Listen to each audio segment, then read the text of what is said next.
Qolçaq oyunu.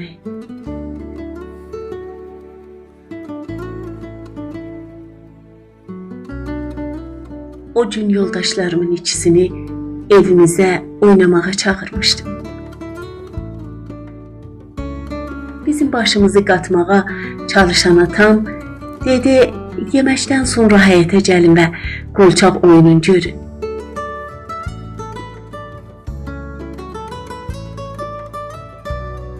Naharı yeyib həyətə getdik.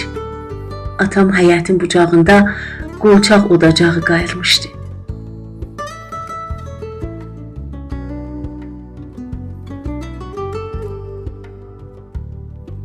Odacağın qabağında iki oturaq qoymuşdur.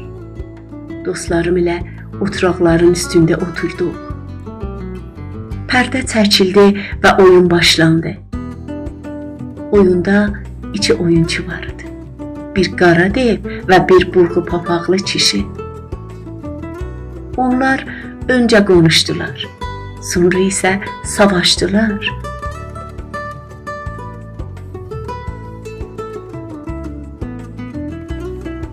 Burğu papaqlını alqışladı. Onun ardınca qara dev ağacı burğu papaqlıdan aldı və bərkdən çıpdı onun başına. Yazıq burğu papaqlı düşüb öldü.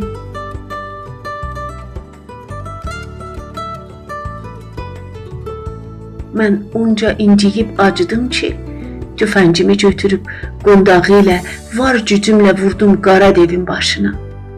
Heç bilmirdim ki, qara devin oyununu çıxaran atam özüdür.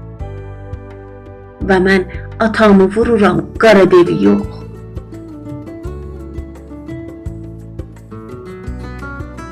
Atamın üzündəki dev üzlüyü sınaraq, atam əllərini uzaldıb məni tutdu.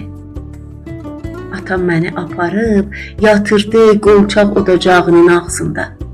Sonra isə qolçaq oyununda yatdığı kimi, həm də şaka edərək məni doyunca döydü.